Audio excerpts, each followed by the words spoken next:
So today's topic is type of transmission media and networking. तो पहला दिमाग में कंसेप्ट आना चाहिए कि ट्रांसमिशन मीडिया क्या है। देखो क्या होता है कि जब हम एक सोर्स से डेस्टिनेशन पे जाना है, किसी भी सोर्स से किसी डेस्टिनेशन पे जाना है, तो हमें ये पता होना चाहिए कि हमें कैसे जाना है। मैं यहाँ से दिल्ली जाना चाहता हूँ तो मुझे पता होना चाहिए बाई वॉक जा सकता हूँ, बाई कार जा सकता हूँ, बाई ट्रेन जा सकता हूँ, बाई फ्लाइट जा सकता हूँ।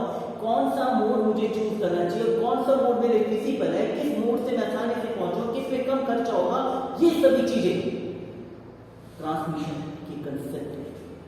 उसी ट्रांसमिशन की कंसेप्ट को हम नेटवर्किंग में पढ़ेंगे।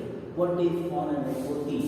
सो my dear student, today we will go through with our concept of transmission medium and networking. So for this, let me have a detailed picturization of this. First, we will have a definition of transmission media. Transmission media is a communication channel that carries the information from the sender to the receiver. Source से destination के पास data is transmitted through electromagnetic signals. किससे? Electromagnetic signals. The main functionality of the transmission media is to carry the information in the form of bits. ये तो technical बात हो गई कि source से डेस्टिनेशन की इंफॉर्मेशन पहुंचाना, जिसके लिए कम्युनिकेशन चैनल का होना, और जो इंफॉर्मेशन जाती है किसके फॉर्म में जाती है? बिट्स के फॉर्म में जाती है। ठीक है, इसी को हम पिक्चराइजेशन फॉर्म में देखें तो देखेंगे हम लोग ये डायग्राम है जहाँ पे ये दिखाया गया है कि क्लाइंट किस तरीके से ट्रांसमिशन मीडिया का कंसेप्ट करके अपनी चीजें कहाँ से कहाँ तक पहुंचाता है, जिसमें पूरा पिक्चराइजेशन समझाने की कोशिश की, जिसमें कई सारे नेटवर्किंग कंपोनेंट का कंसेप्ट देकर समझाया गया। लेकिन क्योंकि मैं आपको चीज क्लियर कर दूं, जैसे मैंने आपको बताया कि ट्रांसमिशन होने का मतलब क्या होता है, जाने का एक चैनल होना चाहिए। तो चैनल दो तरीके के होते हैं, एक ऐसा चैनल जो प्री निर्धारित होता है और एक ऐसा चैनल जो निर्धारित नहीं होता, उसको कोई डेफिनेट वे नहीं होता। उसी के बारे में हम जानना चाहेंगे कि जो ट्रांसमिशन मीडिया है हमारा, उसकी दो कैटेगरी बनाई गई है। तो माय डियर स्टूडेंट, दो कैटेगरी क्या होती है कि एक तो ऐसा चीज होती है जहाँ हमें पता होता है कैसे जाना है, और एक ऐसा होता है हमें ये नहीं पता, हमें ये तो पता है पहुंचेंगे डेस्टिनेशन पर, कैसे जाएंगे नहीं पता। तो जानते हैं हमारे जो हमारा पहला मिसकंसेप्ट है वो है हमारा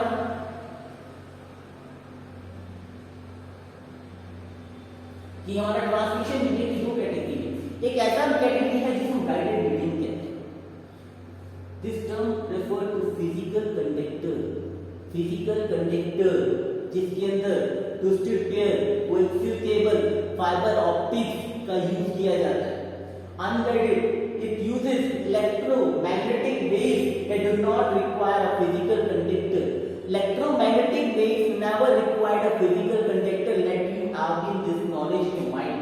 So for this, the technologies are infrared, radio waves and microwave.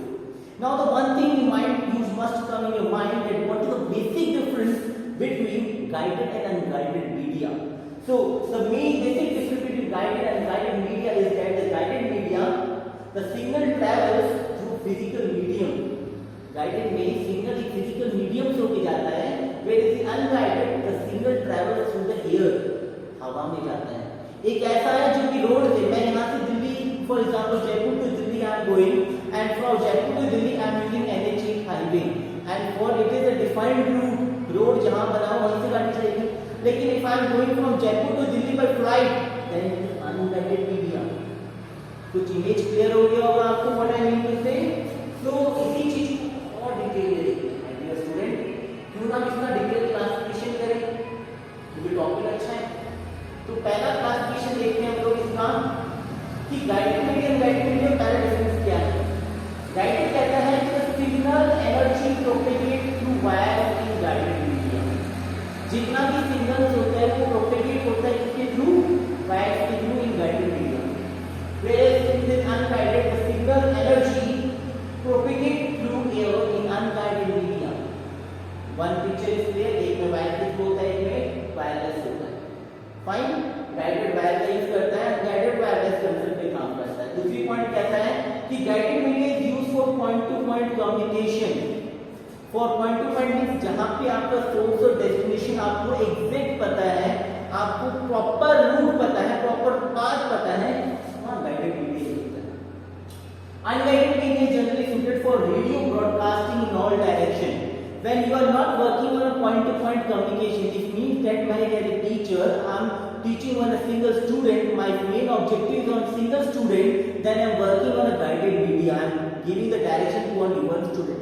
But when I am teaching in class, in front of me 40 students are there, I am broadcasting my message to all the students. And I don't know which student is grasping my knowledge and who student is not grasping my knowledge. कौन बच्चा सुन रहा है मेरी बात, कौन बच्चा नहीं सुन रहा मेरी बात, I don't have any idea, but I am broadcasting the message. So here the same part is unguided media में it is used for the radio broadcasting in all directions. So to the next. So next point कहते हैं हमसे the discrete network topologies are formed by the network guided media. So मैं I will tell you one thing that topology is a layout. Topology क्या होता है, हम nodes को या कंप्यूटर्स को किस पैटर्न में अरेंज करते हैं, इट इज अ टोपोलॉजी. इसके लिए डिस्क्रीट पैटर्न यूज किया जाता है. यहाँ पे कंटिन्यूअस नेटवर्क टोपोलॉजी का form by the unguided media. So next क्या कहते हैं आपसे, नेक्स्ट पॉइंट है हमसे ये कहना चाहते हैं कि the signals are in the form of voltage, current और फोटोन्स इन गाइडेड मीडिया. मतलब गाइडेड मीडिया जब हम कोई मैसेज देते हैं तो वहां पे जो सिग्नल्स आते हैं वो हमें वोल्टेज में, करंट में या फोटोन्स के फॉर्म में मिलते हैं. बट यहाँ पे signals are in the form of electromagnetic waves in unguided media. So clear है. सो नेक्स्ट पॉइंट देखते हैं. अगर एग्जांपल जब गाइडेड मीडिया का कंसेप्ट मुझे इंप्लीमेंट करना है तो उसके लिए मैं क्या यूज करूं, ट्विस्टेड वेव वायर का यूज करूं, मैं कोएक्सियल केबल का यूज करूं, ऑप्टिकल फाइबर केबल्स का यूज करूं, ये तो बात समझ. अगर अनगाइडेड यूज करना है तो microwave, radio wave, infrared light, इनका कंसेप्ट यूज कर सकता हूं. ठीक है. अब होता ये है कि गाइडेड मीडिया में क्या है, अगर हम जितने ज्यादा वायर यूज करेंगे तो उतना ही transmission capacity can be increased in guided media, whereas it is not possible to obtain additional capacity in guided media. तो गाइडेड में क्या है, मैं जितने नोड कनेक्ट करते जाऊंगा, वायरिंग करते जाऊंगा, मेरी कैपेसिटी बढ़ती जाएगी. लेकिन अनगाइडेड में ऐसा नहीं होता. तो ये तो पिक्चर आपको क्लियर हो गई what is guided unguided media. इससे पहला पिक्चर क्या होता है कि सबसे मेन पहली बात होती है कि जो इंफॉर्मेशन आप पहुंचा रहे हैं सोर्स से डेस्टिनेशन, क्योंकि नेटवर्किंग टोटली किस पर है, it is a communication. And communication कब सक्सेसफुल होता है, जब सोर्स से डेस्टिनेशन तक वो पहुंच जाती है. तो उसी में हम देख रहे हैं जब सोर्स से डेस्टिनेशन तक पहुंचाने का गाइडेड और अनगाइडेड दो ही चीजें होती है. तो move to the next part. हमारा जो कहते हैं नेक्स्ट पार्ट क्या कहते हैं हमसे, हम उसकी बात करते हैं. यस, नेक्स्ट पार्ट हम करते हैं टाइप ऑफ नेटवर्क की. ठीक है. तो टाइप ऑफ नेटवर्क की बात करें तो सबसे पहला नेटवर्क हम देखेंगे PAN, पर्सनल एरिया नेटवर्क देखते हैं हम लोग. ठीक है. तो पर्सनल एरिया नेटवर्क की बात करें हम सबसे पहले, तो पर्सनल एरिया नेटवर्क आपसे क्या कहता है. ठीक है. तो पर्सनल एरिया नेटवर्क क्या है वो देखिए. Personal area network offers to make connection of multiple devices और equipment under the single user environment within 10 metre और 30 फीट. मतलब इसमें जो पर्सनल एरिया नेटवर्क इटसेल्फ कहता है कि मेरा खुद का नेटवर्क, और मेरा खुद का नेटवर्क जो सिंगल नेटवर्क है उसकी लिमिट कितनी होती है, 10 मीटर तक या 30 फीट का एक रेंज की मानी गई है. ये जो कनेक्शन होते हैं ये वायर भी किया जा सकता है, वायरलेस कनेक्शन भी किया जा सकता है. और जो नेक्स्ट कहते हैं आपसे वो ये कह रहे हैं आपसे कि जो पैन है network, it enables with few computer devices, telephones के थ्रू, video games, consume electronic devices, laptop, PDF, printer, smartphone and other variable computer devices. देखो कुल मिलाकर कि डेस्कटॉप था उसको मैंने लैपटॉप से कनेक्ट कर रखा है, लैपटॉप इनको मैंने प्रिंटर से कनेक्ट कर रखा है. अब मैं क्या कर रहा हूँ, मैं अपने मोबाइल फोन को या फोन में घर में हॉटस्पॉट का यूज करते हैं. हॉटस्पॉट भी एक अच्छा एग्जांपल है अपना खुद का पर्सनल एरिया नेटवर्क. अपने एक वर्चुअल प्राइवेट नेटवर्क बनाना भी खुद एक अच्छा एग्जांपल है किसका, पर्सनल एरिया नेटवर्क का. तो ये तो क्लियर हो गया. पर्सनल एरिया नेटवर्क अपना खुद का नेटवर्क होता है जो कि अपने खुद के काम के लिए किया जाता है, जिसकी रेंज 10 मीटर से लेकर के 30 फीट की रेंज होती है. अब बात करते हैं नेक्स्ट हम लोग, नेक्स्ट क्या कहते हैं हमसे, हाँ नेक्स्ट बात करते हैं लोकल एरिया नेटवर्क. देखो लोकल एरिया नेटवर्क पहले सीखना पड़ेगा आपको अच्छे से. Local area network is a group of computers connected with each other in a small piece. एक स्कूल में, हॉस्पिटल में, अपार्टमेंट में जब यहाँ पे नेटवर्किंग की जाती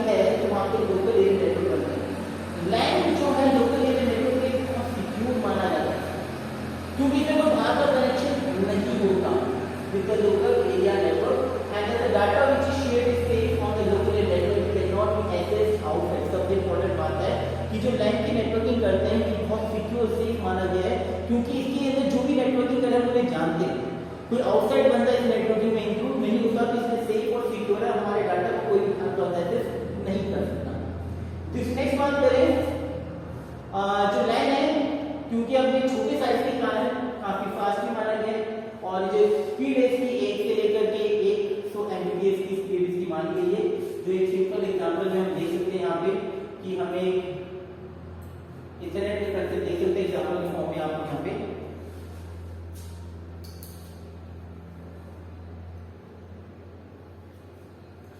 तो यहाँ पे देखा कि यहाँ पे ये लैन है आपके सामने दिख रहा है, जहाँ पे पूरे के सिस्टम को 5 सिस्टम को कनेक्ट कर रखा है। सिंपल सी बात है, मुझे घर में एक नेटवर्किंग करनी, स्कूल में करनी, ऑफिस में करनी, छोटे से अपार्टमेंट में नेटवर्किंग करनी है, तो मैं लैन नेटवर्किंग करूँगा। कौन सी नेटवर्किंग करूँगा? लैन। पूछा जाता है आपसे कि for example in office I want to do the networking, what type of network I should prefer, तो your answer should be LAN. So move to the next type of networking, metropolitan area network. MAN network cover the large area. MAN जो simple सी बात है, ये area ज्यादा cover करता है, क्योंकि लैन के मुकाबले काफी बड़ा एरिया कवर करता है। लार्ज नेटवर्क ऑफ कंप्यूटर भी होता है, whereas the metropolitan area network के अंदर बहुत सारे लोकल एरिया नेटवर्क होते हैं जो एक दूसरे से कनेक्ट हो जाते हैं, कैसे टेलीफोन लाइन से कनेक्टेड हो जाते हैं। The size of metropolitan network simple सी बात है, लैन से बड़ा होगा ही, लेकिन वैन से छोटा होता है। जो मैन है it covers large area of city and town. क्या होता है, कई बार पूरी सिटी को या किसी टाउन को या पूरे कॉलोनी को हमें किससे कन्वर्ट करना, नेटवर्क करनी होती है, तो वहां पे मेट्रोपॉलिटन एरिया नेटवर्क का यूज करते हैं। जैसे एग्जांपल के तौर पर बता रहा हूं आपको मैं, एक सिटी है, उस सिटी के अंदर क्या है, स्कूल ने अपना खुद का लैंड बना रखा है, उस सिटी के अंदर एक फैक्ट्री है, उसने अपना खुद का लैंड बना रखा है, कॉलेज में अपना खुद का लैंड बना रखा है, हॉस्पिटल में अपना खुद का लैंड बना रखा है। एक सिटी के अंदर 4 सुविधा थी, स्कूल भी थी, फैक्ट्री भी थी, कॉलेज भी थी, हॉस्पिटल भी था, लेकिन ये चारों अलग अलग अपने लैंड पे काम कर रहे थे। हमने क्या करा है, चारों को कंबाइन कर दिया, और इन चारों को कंबाइन करने से क्या, 4 डिफरेंट लैंड एक ही नेटवर्क में आ गए, तो नेटवर्क की कैपेसिटी बढ़ गई, और वो ये कि हमारा मेट्रोपॉलिटन एरिया नेटवर्क तैयार हो गया। और ये मेट्रोपॉलिटन एरिया नेटवर्क बना तो क्या हो गया, इन्होंने चारों को कंबाइन करके एक सिंगल में कन्वर्ट हो गया। दिस इज व्हाट, इसकी जो साइज है लैंड से बड़ा होता है, लेकिन लैंड से छोटा होता है। होप दैट आपको क्लियर होगा। चलिए नेक्स्ट फोर्थ में चलते हमारे, देखिए जहां बात करें इसके नाम ही बता दें, वाइड वाइड मतलब बहुत बड़ा। Wide area network provide the long distance transmission of data, बहुत दूरी तक ट्रांसमिशन कर रहा है डाटा को, तो वाइड एरिया नेटवर्क यूज किया जाता है। The size of LAN is larger than, simple सी बात है भैया, सबसे बड़ा है तो WAN का साइज जो है LAN और WAN से बड़ा है। दूसरी बात है कि WAN कहाँ एरिया कवर करती है, सिटी के लिए तो मैंने आपको मेट्रोपॉलिटन बता दिया, फैक्ट्री के लिए, स्कूल के लिए, बिल्डिंग्स के लिए, घर के लिए मैंने आपको LAN बता दिया। भैया WAN कहाँ देता है, कंट्री में, कॉन्टिनेंट में, पूरे वर्ल्ड में अगर नेटवर्किंग करनी है तो भैया WAN का यूज करना पड़ेगा। और सबसे example internet connection example WAN। Some other example of WANs are mobile broadband connection, जो 3G सर्विस मिल रही है, 4G सर्विस मिल रही है और 5G सर्विस आ रही है, ये सब किसके एग्जांपल है, वाइड एरिया नेटवर्क का। तो जो वाइड एरिया नेटवर्क में क्या होता है, LAN और MAN दोनों ही मिल जाते हैं। देखिए हम एक डायग्राम में समझना चाहेंगे, तो ये देखिए आपके जितने भी LAN है, उस एरिया में जितने भी LAN है, जितने मेट्रोपॉलिटन नेटवर्क है, सबको मिलाकर के क्या बन गया, WAN बन गया। छोटे लेवल पे चले, घर का network, personal network, office network, LAN बन गया। कई सारे ऑफिस को एरिया को कंबाइन कर दिया तो MAN बन गया, और सभी LAN और MAN को कंबाइन कर दिया तो WAN बन गया।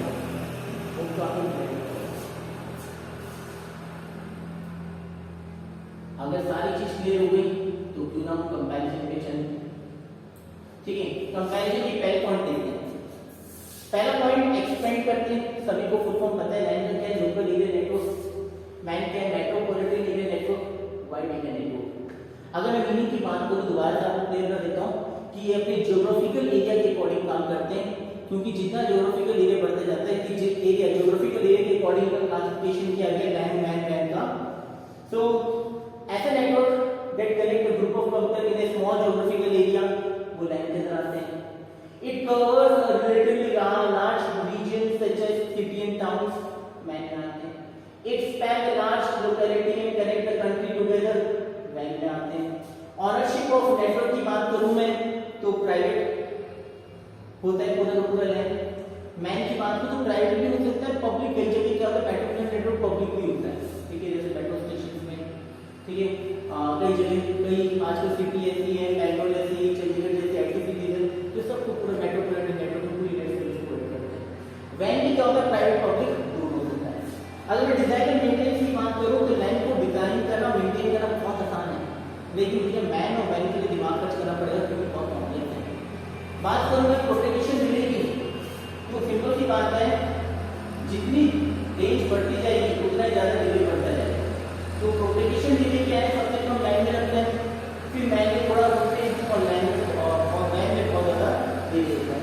बात करूं मैं स्पीड वाली पॉइंट की तो स्पीड वाली पॉइंट हमें कहते हैं कि स्पीड सबसे ज्यादा अच्छी किस बात की लाइन में आती है, फिर उसके बाद मैन में आती है और सबसे कम स्पीड आती है वैन में.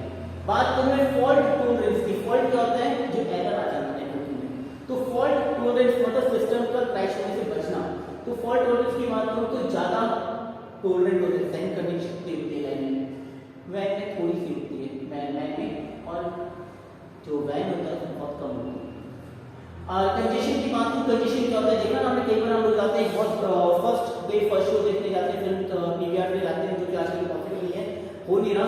तो वहां देखते हैं कि टिकट काउंटर बहुत बड़ी कंजेशन इकट्ठा हो गया, बहुत ज्यादा भीड़ इकट्ठा हो गई है. ऐसे आप देखते हैं कि बहुत बहुत अच्छा पॉलिटिशियन आए तो वहां पे एंट्री पॉइंट में बहुत कंजेशन इकट्ठा हो गया. ऐसे नेटवर्किंग में भी होता है. तो लाइन के अंदर कंजेशन क्या होता है, बहुत कम होता है. मैन कंजेशन लाइन में काफी ज्यादा होता है, वैन में तो बहुत ज्यादा बहुत ज्यादा लोग होते हैं. बात करूं मैं इसका कहां का यूज होता है, जैसे पहली बात थी कि मैंने स्कूल कॉलेजेस एंड हॉस्पिटल्स में लाइन का यूज किया जाता है.